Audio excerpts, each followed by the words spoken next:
इस बीच एक बड़ी खबर आ रही है। व्हाट्सएप ने दिल्ली हाई कोर्ट में याचिका दाखिल कर केंद्र सरकार के सोशल मीडिया गाइडलाइंस को चुनौती दी है।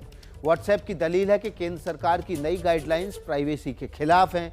आज ही से सोशल मीडिया को लेकर केंद्र सरकार की नई गाइडलाइन लागू हुई है। फरवरी में केंद्र सरकार ने नई गाइडलाइंस को लागू करने के लिए 3 महीने का वक्त दिया था।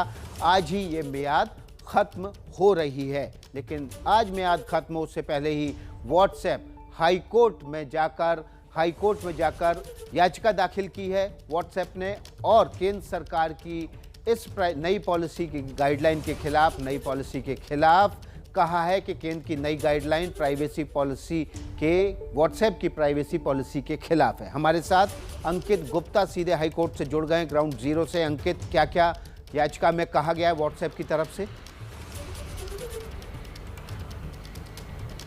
विकास, व्हाट्सएप ने जो याचिका दायर की है उसमें साफ तौर पर यह कहा है कि व्हाट्सएप की अभी तक की जो पॉलिसी है वो ये है कि मान लीजिए उदाहरण के तौर पर आप और मैं व्हाट्सएप पर चैट कर रहे हैं तो हम दोनों के अलावा कोई और तीसरा नहीं देख सकता। लेकिन जो भारत सरकार की जो नई गाइडलाइंस है, जिसका जो चुनौती दी है हाई कोर्ट में, उन गाइडलाइंस में ये कहा गया है, ये व्हाट्सएप ने कहा है कि उन गाइडलाइंस में ये कहा गया है कि उदाहरण के तौर पर विकास और अंकित की अगर बातचीत हो रही है तो वो व्हाट्सएप के पास भी रिकॉर्ड में रहना चाहिए, और अगर कभी भारत सरकार को जरूरत पड़ती है तो वो व्हाट्सएप से उस जानकारी को हासिल कर सकते हैं। तो एक तरीके से ये दो लोगों की निजता का हनन हो रहा है, यानी कि जो एंड टू एंड एन्क्रिप्शन है उसका वायलेशन हो रहा है, और ये बिल्कुल भी ठीक नहीं है। दुनिया भर में इसका विरोध हो चुका है, और उसी का हवाला देकर के ये तक कहा है कि इसी तरीके से हमने ब्राज़ील में भी, व्हाट्सएप ने जो अपना बयान जारी किया है उसमें यह कहा गया है कि ब्राज़ील की सुप्रीम कोर्ट में भी जब ब्राज़ील की सरकार ने आदेश जारी किया तो उसको चुनौती दी गई है, और अब भारत की सरकार ने जो आदेश जारी किया है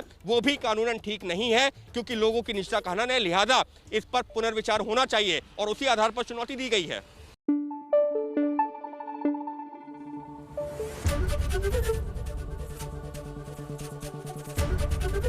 एबीपी न्यूज आपको रखे आगे।